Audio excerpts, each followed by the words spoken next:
PlayStation 1. En el video de hoy vamos a conocer todo acerca de la primera consola de Sony que llegó para revolucionar el mundo de los videojuegos. Con su excelente uso del CD-ROM, su excelente catálogo de juegos y su muy buen precio de lanzamiento, logró competir de igual a igual contra los dos gigantes de esa época, el cual eran Nintendo y Sega. Todo eso y mucho más en el video de hoy.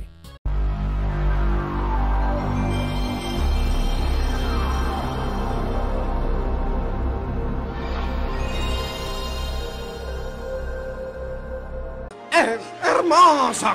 La historia del Play 1 comienza a finales del año 1980 con Ken Kutaragi, un ejecutivo de Sony que dirigió una división de ingeniería de hardware. El interés de Kutaragi en trabajar con los videojuegos surgió al ver a su hija jugar en la Famicom de Nintendo, más conocida acá en Argentina como el Family Game, una excelente consola que seguramente más adelante haga un video acerca de ella. Más adelante, Nintendo expresó la necesidad de un chip de audio para su siguiente consola. Cuando Kutaragi se entera de esto, se comunica inmediatamente con Nintendo para decirle si querían que él trabajara con ellos, a lo cual Nintendo respondió que sí. Trabajando en secreto, diseñó y construyó el chip SPC700. Cuando los ejecutivos de Sony descubrieron a Kutaragi, lo querían rajar, porque evidentemente vos tenés un empleado que está trabajando para otra empresa y es obvio que lo van a querer rajar. Tuvo suerte, porque gracias a la ayuda del consejero delegado de Sony, Norio Olga, el cual veía mucho potencial en Kutaragi y no estaba equivocado, logró salvarlo de que lo despidan y así fue capaz de terminar el proyecto y conservar su puesto de trabajo. ¡Excelente! Más tarde, en el año 1988, Nintendo vuelve a contratar a Sony, esta vez por un contrato nada de escondida, gente, para que desarrollara un lector de CD que fuera compatible con la Super Nintendo. Y como Kutaragi ya había trabajado con ellos, volvieron a contratarlo para que se haga cargo de la ingeniería y la supervisión del equipo técnico. Como ven, ya sería la segunda colaboración de Sony con Nintendo, por más que la primera fue a escondidas, ya esta, la segunda vez sí, ya era todo legal con un contrato, así que seguían metiéndose de a poquito en el mundo de los videojuegos y la cosa pintaba bien. Después de unos meses, Kutaragi enseña a Nintendo el primer prototipo de lector de CD. Sin embargo, Nintendo no estaba contenta, porque un lector de CD era muy fácil de piratear. En esa época, gente, lamentablemente estaba toda la época de la piratería, las clonaciones y bueno, el CD, por más que era más barato en producir, tenía esas desventajas. Así que Nintendo prefería el formato Super Disc, ya que tenía más protección y eran más difíciles de clonar. Así que por más que Kutaragi quería utilizar el formato CD-ROM, el de Nintendo le dijo: no amigo, yo soy el jefe y yo quiero formato Super Disc. Así que ese tema se terminó. Pero no todo era malo para Sony, porque Nintendo accedió a producir una consola que permitiera el uso de los cartuchos de la Famicom y también de los Super Disc. El nombre provisional para esta consola era la de PlayStation. Sí, gente, como están viendo, esta consola iba a ser la PlayStation 1. Afortunadamente nunca salió, porque la verdad es que era horrible. Vaya, no encuentro fallas en su lógica. ¿Y por qué nunca salió? Se preguntarán todito. Si era una buena combinación, Nintendo con Sony, pack, formato Super Disc, también leía cartucho. Era horrible, pero bueno, era lo que era. Bueno, un día el presidente de Nintendo, Hiroshi Yamauchi, se sentó a leer cuidadosamente el acuerdo que tenían con Sony y descubrió que Nintendo le otorgaba el control de todos los juegos en formato Super Disc, por lo cual Nintendo no iba a obtener ni un centavo. Es decir, Nintendo solo ganaría dinero con cada lector vendido, y Sony ganaría dinero por cada consola vendida y cada Super Disc. ¡Maldición! Así que Hiroshi Yamauchi canceló el proyecto y encima, para vengarse de Sony, en secreto decidió contratar a Philips, el principal rival de Sony, para que desarrollaran el lector de disco. Bueno gente, como ven, acá empiezan los problemas para Sony, porque venía todo bien, estaban desarrollando la consola, se querían quedar con toda la moneda. Pero bueno, obviamente el presidente de Nintendo, al enterarse de eso, se recalentó y dijo: bueno, acá se cancela todo. Y encima, para vengarse de Sony, en secreto contrató a Philips, la empresa rival de Sony, para que desarrollara el lector de CD-ROMs. Lo malo de todo esto era que Sony no se había enterado de nada porque, como ven, canceló todo en secreto. Entonces Kutaragi siguió trabajando y en tiempo récord logró terminar el prototipo de la consola. ¿Y para qué?, se preguntarán todavía. Bueno, para presentarla en el evento internacional llamado CES, Consumer Electric Show.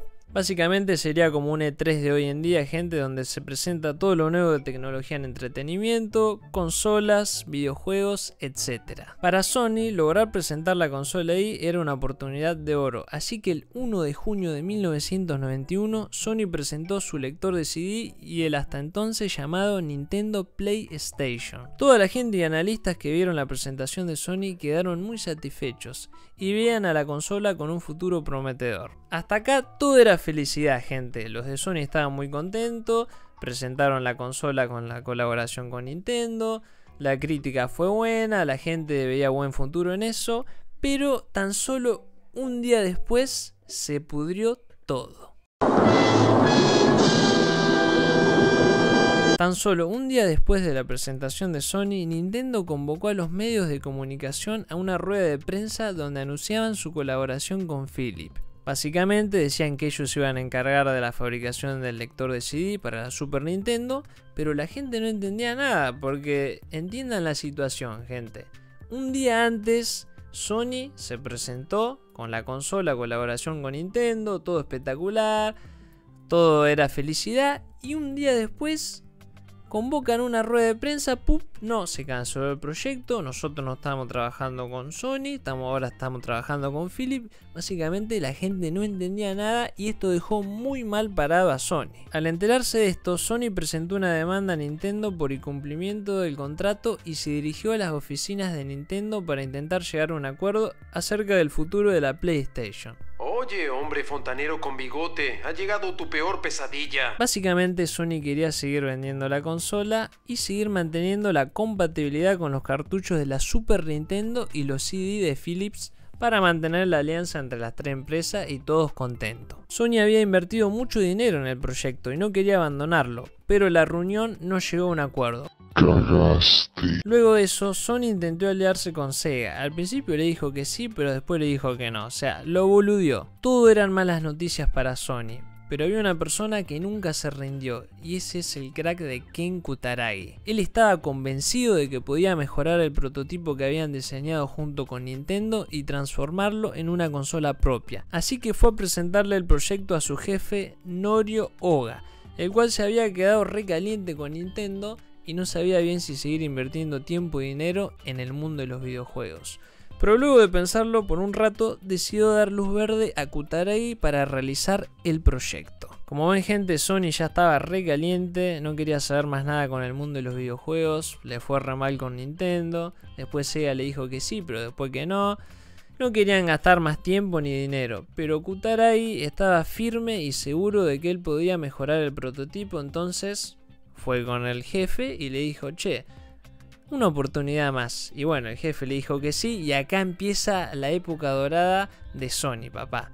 Empieza la época de la PlayStation 1. Luego de que le aceptaron el proyecto, Kutaragi se puso manos a la obra y fue personalmente a ver a las principales empresas de videojuegos para preguntarles qué necesitaban para que los juegos funcionaran bien en su consola. Logró convencer a todos diciendo que Sony tenía bajas regalías para publicar juegos en su consola y que los discos tenían ventajas frente a los cartuchos de Nintendo. A pesar de que el CD-ROM poseía tiempos de carga más largos que los cartuchos, era más vulnerable a la piratería y era más propenso a los accidentes como, bueno, arañazos y huellas, los inconvenientes fueron compensados por un costo de producción más bajo, mayor facilidad de almacenamiento y transporte y una mayor capacidad de 650 MB, permitiendo agregar más información como música y actuaciones de voz y extras como videos, a comparación de los cartuchos de Nintendo que solo tenían 96 MB XD. Como ven, gente, Kutaragi fue muy inteligente. Al ir a hablar con las principales desarrolladoras de juegos de esa época y explicarle las ventajas que poseía su consola, bueno, el uso de los CD y todo eso,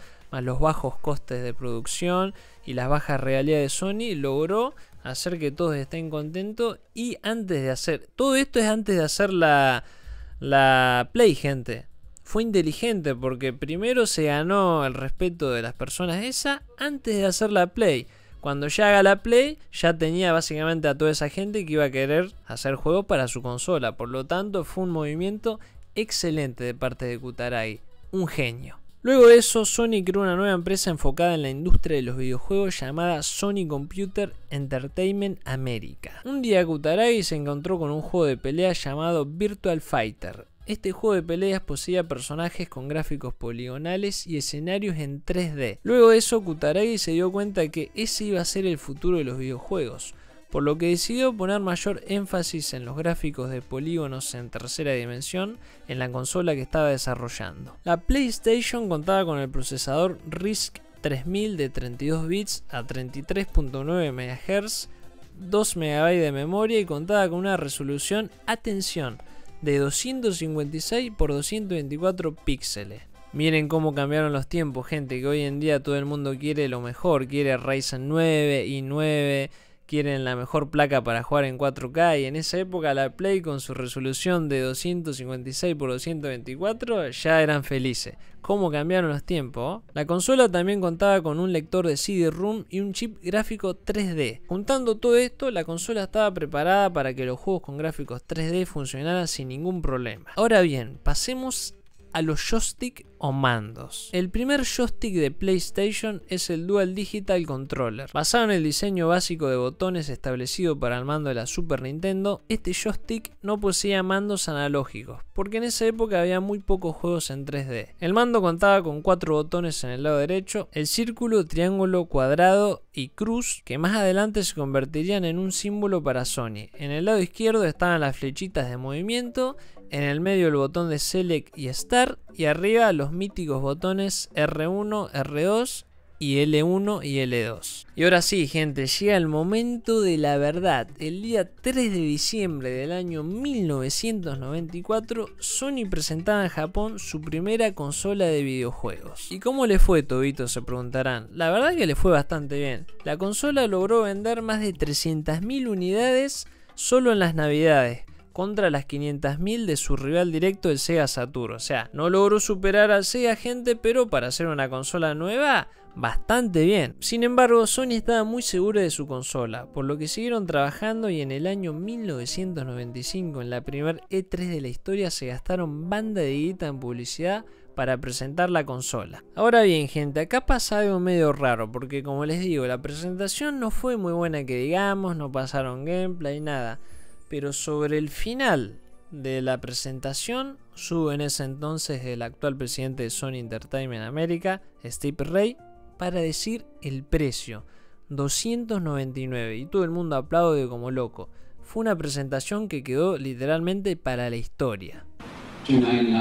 El precio de la consola era de $299. ¡Puta, qué ofertón! $100 menos que el Sega Saturn, que costaba $399. Luego de eso, Sony siguió gastando dinero en publicidad, y el día 9 de septiembre de 1995, Sony puso a la venta la PlayStation en los Estados Unidos, junto con la memory card para guardar las partidas en los videojuegos. En la primera semana, la PlayStation logró vender más de 130.000 unidades, superando al Sega, que solo logró vender 80.000. Como ven, gente, todo el esfuerzo, todo el dinero en publicidad dieron sus frutos, porque cuando se estrenó en Estados Unidos, la consola PlayStation logró vender más que Sega, logró vender 130.000 unidades contra las 80.000 de Sega. Básicamente, chau Sega, te superaron, a tomar la leche. A ver, ¿qué pasó? Pero acá no termina todo, gente, porque sí, lograron vencer a Sega, pero ahora quedaba Nintendo, que con el Super Mario la estaban rompiendo. Así que Sony en el año 1996 sacó verdaderos juegazos para intentar competirle a Nintendo. Esos juegazos eran Resident Evil, Crash Bandicoot, Tomb Raider, Metal Gear Solid y FIFA 97, entre otros. También se pusieron las pilas y al año siguiente sacaron una nueva versión del joystick llamada Dual Analog, el cual incluía 2 palancas analógicas. Luego de eso también sacaron un último control definitivo llamado DualShock, que tenía sistema de vibración e incluía 2 nuevos botones, el L3 y R3. Como ven, gente, Sony, para intentar competirle a Nintendo, que era una gran empresa y la venían rompiendo con el Mario, entre otros juegos, se empezó a poner las pilas, empezó a modificar el joystick, agregó las palanquitas, sistema de vibración, sacaron banda de juegazos, todo para intentar competir contra la consola de Nintendo. También sacaron más adelante la multitap, que bueno, todo el mundo sabe, es un aparatito para poder enchufar y jugar con hasta 4 joysticks en la misma consola, ya que la Nintendo tenía 4 puertos para conectar, o sea, los joysticks. Todo lo que hacían era para competirle a la Nintendo y para intentar superarla. Luego de cosechar un enorme éxito en el año 2000, junto con el lanzamiento de la Play 2, decidió lanzar una nueva versión más pequeña de la Play 1, llamada PlayStation 1. Como curiosidad, a esta consola se le podía comprar una pantalla LCD vendida por separado para utilizarla donde quisieras. La PlayStation marcó el ascenso de Sony al poder en la industria de los videojuegos, recibió elogios y se vendió con fuerza. En menos de una década se convirtió en la primera plataforma de entretenimiento informático en comercializar más de 100 millones de unidades. Sony dejó de fabricar la Play 1 el día 23 de marzo del año 2006. Más de 12 años de auténticos juegazos fueron lanzados en esta consola. Ahora les voy a dejar algunos de los más importantes: Metal Gear Solid, Crash Bandicoot, Silent Hill, Resident Evil 1, 2 y 3, Tekken 3, Spyro the Dragon, Final Fantasy VII, Driver, Tony Hawk Pro Skater, Gran Turismo, Dino Crisis, FIFA 98, etcétera. Y bueno, gente, eso es todo por el video de hoy. Voy a contar una pequeña anécdota de la PlayStation 1. Yo nunca la tuve, yo solo tuve la Play 2 usada, pero en esa época con mi papá íbamos a alquilarla a un lugar que, bueno, se podían alquilar consola, y resulta que fuimos los dos en bicicleta, tranquilamente, sin candado, sin nada, yo con una bici playera, recuerdo, y él con una de cambios. La dejamos los dos afuera, sin candado, sin nada, le vuelvo a repetir. Entramos adentro, o sea, primero entra mi papá y después dije, ¿yo qué voy a hacer acá afuera? Quiero entrar, porque yo era chiquito, miraba ahí cassette de juegos que también había de otras consolas como el Family, etcétera. Y a la salida, cuando salimos con la Play, ya la bici no estaba, me habían robado la bici, gente. Así que me vine con la Play 1, mi papá ha subido arriba del caño de la bici de él. O sea, en vez de robarse la bici de él, que era de cambio, más fachera, todos se robaron la mía, que era una playera, que era una porquería. Pero bueno, gente, pequeña anécdota de mi historia con la Play 1. También a veces nos juntábamos con amigos a jugar. Yo fui más de jugar al Sega y al Family y a la Play 2, porque bueno, la Play 1 la usé, también la alquilábamos con unos amigos, pero no tengo muchos recuerdos, la verdad. Tengo más recuerdos del Sega, del Family, de la Play 2 obviamente, y bueno, a partir de ahí en adelante. Así que bueno, espero que les haya gustado el video, gente. Les pido mil disculpas si me equivoqué en algún momento, si tuve algún error o si no dije las cosas tan bien. Es mi primera vez haciendo video de este estilo, así que pretendo seguir mejorando. Y bueno, me gustaría que me dejaran en los comentarios consolas que les gustaría que analizara, o sea, consejos, todo lo que quieran. Un buen like se agradece, gente. Suscríbanse si no lo están, activen la campanita, síganme en mis redes sociales y bueno, nos veremos en un próximo video. Hasta la próxima.